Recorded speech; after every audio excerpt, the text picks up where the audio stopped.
Everyone, कैसे हैं आप सभी का स्वागत है कॉमर्स स्पॉटलाइट में। मैं आयुषी आज आपके लिए एक बहुत ही बढ़िया सेशन लेके आई हूँ और इस सेशन में जो हम क्वेश्चन प्रैक्टिस करने वाले हैं वो बहुत सारे बच्चों का एक डाउट बना हुआ है कि मैम ये क्वेश्चन को कैसे सॉल्व किया जाएगा, पर एक सेकंड में ही आपको यहाँ पे जो है वो क्वेश्चन सॉल्व होता हुआ दिखाई देगा। बहुत बेसिक क्वेश्चन है, बट यस कैसे एग्जामिनर पूछता है क्वेश्चन को और किस तरीके से उसे अप्रोच करना है वो चीजें समझेंगे। और आज मैं इस सेशन में आपके लिए लेके आई हूँ शिफ्ट सेकंड का आरसी वाला क्वेश्चन, जहां से 5 प्रैक्टिकल क्वेश्चन हमारे बने थे अकाउंटिंग यूनिट से, रेशियो टॉपिक से। तो रेशियो एनालिसिस जो है वो बहुत इंपॉर्टेंट टॉपिक हमारा रहता है। थोड़ा सा बेसिक रेशियो एनालिसिस के बारे में पढ़ेंगे एंड उसके साथ साथ जो क्वेश्चन हमसे पूछा गया है उसको सॉल्व करते हुए चलेंगे, क्योंकि क्वेश्चन सॉल्व करने से पहले उस टॉपिक की अंडरस्टैंडिंग होना बहुत ज़्यादा ज़रूरी है, जो आपको हेल्प करती है क्वेश्चन को आसानी से सॉल्व करने में और करेक्ट तरीके से अप्रोच करने में। तो चलिए ज़्यादा टाइम ना लगाते हुए स्टार्ट करते हैं सेशन को। आई होप आपने ये सेशन जो है लाइक कर दिया होगा, सभी के साथ शेयर कर दिया होगा एंड यस बिल्कुल जो है चैनल को भी सब्सक्राइब कर लिया होगा, क्योंकि ये चैनल है आपके लिए one stop solution for your UGC net set assistant professor examinations in commerce. तो आप लोग ज्वाइन कर सकते हैं। सेशन को लाइक करिए और सब्सक्राइब कर लीजिए चैनल को एंड बन जाइए इस फैमिली का पार्ट। क्लास की पीडीएफ कहाँ मिलेगी? तो पीडीएफ आपको जेआरएफ अड्डा एप्लीकेशन पे मिल जाएगी। एप्लीकेशन डाउनलोड करो, पीडीएफ डाउनलोड करो, नोट्स बनाओ, रिवाइज करो बढ़िया तरीके से। एंड साथ ही साथ टेलीग्राम चैनल है जहाँ पे आपको लिंक्स प्रोवाइड किए जाते हैं, तो ज्वाइन कर सकते हैं कॉमर्स स्पॉटलाइट बाय जेआरएफ अड्डा। एंड साथ ही साथ यहाँ पे जो है ऑफिशियल हैंडल्स हैं जिनके थ्रू आप जेआरएफ अड्डा से कनेक्ट हो सकते हैं। मॉक टेस्ट इस टाइम पे बहुत ज्यादा जरूरी है, तो मॉक टेस्ट लगाइए। कैसे 150 क्वेश्चन करने हैं 3 घंटे में, वो प्रैक्टिस करना बहुत ज्यादा जरूरी है। और आपके लिए भी मैंने regular mock test series start की हुई है, उसको भी आप फॉलो कर सकते हैं। पेपर 1 के लिए आपके लिए जो है टेस्ट सीरीज, पीवाईक्यूज की बुक और क्रैश कोर्स है सिलेक्शन पैक में। पेपर 2 के लिए अगर आप जुड़ना चाहते हैं, जून 2025 के लिए जुड़ना चाहते हैं, तो अर्ली एनरोलमेंट स्टार्ट हो चुके हैं। आप लोग डिटेल कोर्स में ज्वाइन कर सकते हैं एंड यस 15% डिस्काउंट अभी फिलहाल आपका चल रहा है। अगर आप कोड यूज करते हैं फाइनल तो आपको 15% डिस्काउंट मिल जाता है सभी कोर्सेज पे एंड टेस्ट सीरीज पे। तो चलिए स्टार्ट कर लेते हैं सेशन को। और एक और चीज बहुत इंपॉर्टेंट है जो आपके एग्जामिनेशन के लिए, तो मॉक टेस्ट सीरीज मैंने स्टार्ट की है 10 मास्टर क्लासेस। ऑलरेडी हमारी 3 क्लासेस हो चुकी हैं, बाकी सेशंस जो हैं as per the dates and time आप इनको जरूर ज्वाइन करिएगा लाइव, सो दैट अच्छी खासी तैयारी आपकी हो सके। तो क्वेश्चन पे आ जाते हैं। क्वेश्चन क्या पूछा गया था, ये जब रीनेट एग्जामिनेशन हुआ उसमें शिफ्ट 2 में 96 to 100 क्वेश्चन में आपका ये आरसी वाला क्वेश्चन आया था। जैसा आप जानते ही हैं 2 आरसी के क्वेश्चन पेपर 2 में आते हैं, एक पेपर 1 में आता है। तो यहाँ पे 5 क्वेश्चन एक ही टॉपिक से पूछे गए एंड ये जो टॉपिक है ये बात कर रहा है रेशियो एनालिसिस का। जब भी हम बात करते हैं रेशियो एनालिसिस की, तो एक चीज ध्यान रखिएगा, वो ये है कि रेशियो एनालिसिस में हमें यहाँ पे देखना होता है कि किस तरीके से हमारी जो बैलेंस शीट है वो हमें बता रही है हमारी पोजीशन। तो रेशियो एनालिसिस में हम करते क्या है, हम बैलेंस शीट को एनालाइज करते हैं, बैलेंस शीट की आइटम्स को। और बैलेंस शीट की एक खास बात ये होती है, ये बनाई जाती है एक पॉइंट ऑफ टाइम पे, ठीक है, एक दिन है ना, एट पॉइंट ऑफ टाइम। तभी हम हमेशा लिखते हैं बैलेंस शीट एज एट 31 मार्च, जो भी ईयर आपका रहता है वो। और एक और खास बात ये होती है, और ये सबसे पहली अकाउंटिंग इक्वेशन जो हम पढ़ते हैं 11th क्लास में, तब हम सीखते हैं कि जो हमारे एसेट्स हैं वो बराबर होते हैं लाइबिलिटीज एंड कैपिटल के। एंड कैपिटल क्यों लिखा जाता है? सेपरेट लीगल एंटिटी कंसेप्ट के अकॉर्डिंग जो ओनर है वो भी एक सेपरेट लीगल एंटिटी है और उसके द्वारा प्रोवाइड किया गया पैसा जो है वो हमारे बिजनेस के लिए एक लाइबिलिटी ही होती है। इसीलिए assets is equals to liability plus capital हम बोलते हैं। और जब हम कंपनी की बैलेंस शीट बनाते हैं एज पर शेड्यूल 3 पार्ट 1, तो वहां पे हमारे पास जो परफॉर्मा रहता है वो टी शेप ना होके वो हमारे पास इक्विटीज एंड लाइबिलिटीज और एसेट्स के फॉर्म में रहता है।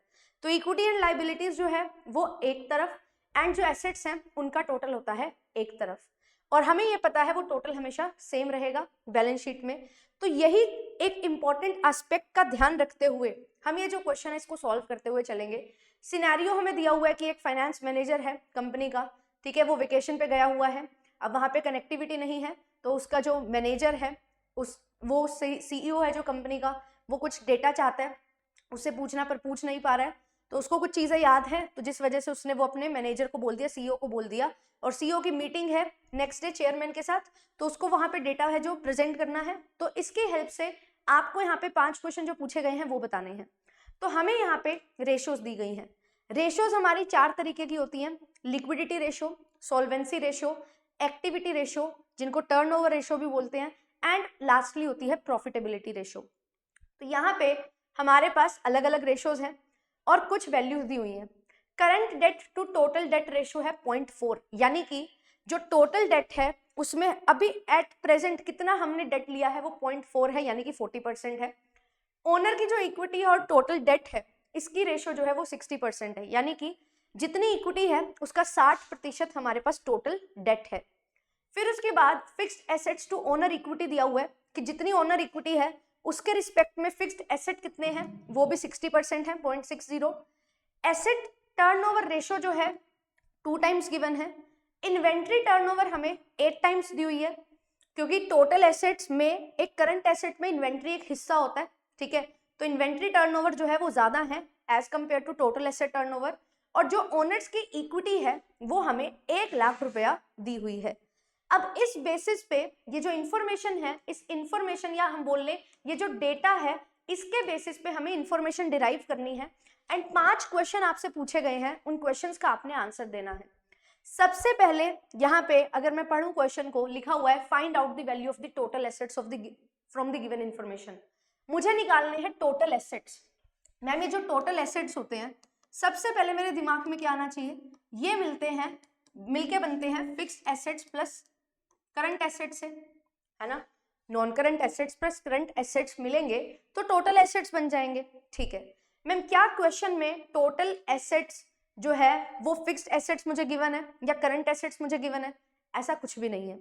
पर आपने मैम अभी एक चीज बताई, एसेट्स जो बराबर होते हैं वो इक्विटी और लाइबिलिटी के बराबर होते हैं, तो total of assets will be equal to total of assets and liabilities, right? बिल्कुल।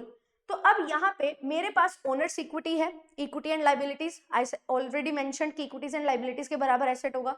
तो ओनर की इक्विटी है, मुझे अगर टोटल डेट पता लग जाए तो मुझे टोटल पता लग जाएगा बैलेंस शीट का।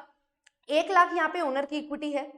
अब इसमें यहाँ पे आपके पास क्या बोला हुआ है कि आपके पास यहाँ पे करंट डेट और टोटल डेट की रेशियो हमें दी हुई है, total debt to equity ratio दी हुई है। तो ओनर की जो इक्विटी है 1 लाख, उससे अगर मैं टोटल डेट निकाल लूं तो वो कितना आएगा, देखो total debt to owners equity, total debt to owners equity ये 0.6 है। 0.6 is equals to total debt by owners equity is 1 lakh. 1 lakh को 0.6 से मल्टीप्लाई मैं करूंगी तो टोटल डेट मेरे पास आ जाएगा 60,000। तो मुझे यहाँ पे पता लग गया कि टोटल डेट जो है वो मेरा 60,000 है। और चूंकि टोटल डेट मेरा 60,000 यहाँ पे निकल के आ रहा है, तो अब ओनर की जो इक्विटी है प्लस जो टोटल डेट है वो 1 लाख प्लस 60,000 हो जाएगा, जिसकी वैल्यू 1,60,000 होने वाली है। अब मैम मुझे एसेट्स के बारे में कुछ नहीं पता, पर मुझे ये पता है एसेट्स जो है वो बराबर होंगे ओनर्स की इक्विटी और डेट के, क्योंकि और कोई लाइबिलिटी की बात भी नहीं हो रही है। तो यहाँ पे जो मेरे टोटल एसेट्स हैं वो निकल के आ जाएंगे 1,60,000। अब यहाँ पे फिक्स्ड एसेट्स और करंट एसेट्स नहीं थे मेरे पास, पर मुझे ये पता है टोटल जो इक्विटी का पैसा है और टोटल डेट का जो पैसा है वो बराबर होगा मेरे टोटल एसेट्स के। उसकी हेल्प से मैंने यहाँ पे 1,60,000 अपने एसेट्स की वैल्यू को फाइंड आउट कर लिया है। तो 1,60,000 हमारे टोटल एसेट्स यहाँ पे बन जाएंगे, बिल्कुल सही। आगे देखिए दूसरा सवाल, what would be the value of sales as per the data given in the case. अब आपको सेल्स पता करनी है। मैम यहाँ पे सेल्स पता करनी है, मुझे टोटल एसेट्स पता लग चुके हैं और मुझे asset turnover ratio 2 times the हुई है। टर्नओवर रेशियो एक्टिविटी रेशियोज में एसेट टर्नओवर मींस हम क्या लेके चलते हैं, अगर हमारे पास ओपनिंग स्टॉक क्लोजिंग स्टॉक होता है ना, तो हम एवरेज स्टॉक ले लेते हैं, है ना, इन्वेंट्री के केस में, इन्वेंट्री टर्नओवर के केस में। अब टोटल एसेट टर्नओवर होता है तो इसमें क्या लेते हैं, ऑन एन एवरेज कितने एसेट है वो, या फिर आप टोटल एसेट्स को लेंगे। तो अब मेरे पास from the given information total asset turnover ratio है 2, एंड यहाँ पे इसका फॉर्मूला क्या होता है, टोटल एसेट टर्नओवर का फॉर्मूला यहाँ पे ध्यान से देखिएगा। टोटल एसेट टर्नओवर का जो फॉर्मूला है वो होता है sales divided by total assets. अब टोटल एसेट्स मुझे पता है कितने हैं, बिल्कुल 1,60,000 है। सेल्स मुझे फाइंड आउट करनी है and total asset turnover ratio मुझे 2 दी गई है। तो क्या मैं सेल्स को फाइंड आउट कर लूंगी, बिल्कुल। सेल्स जो है वो 3,20,000 निकल के आ जाएंगी। क्रॉस मल्टीप्लाई किया 1,60,000 को 2 से मल्टीप्लाई किया और सीधा सीधा सेल्स का प्राइस यहाँ पे सेल्स की वैल्यू निकल के आ चुकी है 3,20,000। 3,20,000 की सेल्स की है और 1,60,000 टोटल एसेट है, तो total asset turnover ratio will be 2 और उसी को ही यूज करके यहाँ पे मेरा करेक्ट आंसर निकल के आ चुका है। अब मुझे सेल्स पता लग चुकी हैं, मुझे टोटल एसेट्स पता लग चुके हैं। आपसे बोला जा रहा है कि अब थर्ड क्वेश्चन में बताइए value of long term debt क्या होगी। लॉन्ग टर्म डेट, अब हमारे पास डेट होता है, इक्विटी होती है, टोटल बन जाता है। लॉन्ग टर्म डेट मुझे यहाँ पे बताना है और यहाँ पे अगर मैं रेशियो की बात करूं तो यहाँ पे ध्यान दीजिए, यहाँ पे आपको बोला हुआ है current debt to total debt. Current मतलब करंट लाइबिलिटी, टोटल डेट मतलब टोटल हमारी कितनी डेट की पोजीशन है, कितना डेट मैंने लिया हुआ है। अभी मैंने total debt to owner equity से टोटल डेट निकाला था 60,000 और मुझे यहाँ पे दिया गया है कि जो आपका करंट डेट है out of your total date वो 40% है। तो इसका मतलब ये है कि ये जो टोटल डेट है इसमें करंट डेट है, कुछ नॉन करंट डेट है, बिल्कुल। अब करंट डेट की रेशियो अगर 0.4 है और टोटल डेट मेरे पास 60,000 है, तो इस क्वेश्चन में मैं इसको पुट कर दूंगी कि यहाँ पे जो टोटल डेट है वो 60,000 है और current debt to total debt की जो रेशियो है वो हमें दी हुई है कितनी, वो हमें दी हुई है 0.4। तो यहाँ पे 0.40 की वैल्यू कितनी है, current debt by total debt. तो टोटल डेट 60,000 है, 60,000 को मैं क्या करूंगी, जब क्रॉस मल्टीप्लाई करवाऊंगी करंट डेट निकालने के लिए तो 0.4 से मल्टीप्लाई होगा एंड इसको हम सॉल्व करेंगे तो यहाँ पे आपके पास करंट डेट की वैल्यू आ जाएगी एंड करंट डेट की आप वैल्यू निकालेंगे तो ये आ जाएगी 24,000। अब मुझे तो लॉन्ग टर्म डेट निकालना है, नॉन करंट डेट निकालना है, तो नॉन करंट डेट निकालने के लिए टोटल डेट में से करंट डेट को माइनस आप कर सकते हैं और 60,000 में से अगर आप 24,000 को माइनस करते हैं तो आंसर आपका 36,000 निकल के यहाँ पे आ जाएगा। तो non current debt will be 36,000। Option number C यहाँ पे बिल्कुल करेक्ट बन जाएगा। C is the very very correct answer. Ma'am इतना बड़ा करना जरूरी है क्या? अब आप एक चीज देखिए, करंट डेट और नॉन करंट डेट मिलके टोटल डेट बना रहे हैं, तो अगर करंट डेट की रेशियो 0.4 है तो हम ये बना सकते हैं यहाँ से रिलेशन कि non current debt plus current debt अगर टोटल डेट के बराबर है तो यहाँ पे जो non current debt to total debt की रेशियो होगी और current debt to total debt की रेशियो होगी वो टोटल 100% होगी, 1 होगी। और यहाँ पे 0.4 दिया है तो नॉन करंट डेट जो है इसकी रेशियो जो हो गई वो क्या हो जाएगी, टोटल 100 में से जो करंट डेट की रेशियो है यानी कि 40%, तो 100% में से 40% माइनस करेंगे 60% और इसको हम 0.6 लिख सकते हैं। और नॉन करंट डेट जो है आउट ऑफ टोटल डेट अगर 0.6 है तो 0.6 को 60,000 से मल्टीप्लाई करिएगा, आपके पास 36,000 करेक्ट आंसर निकल के यहाँ पे आ जाएगा।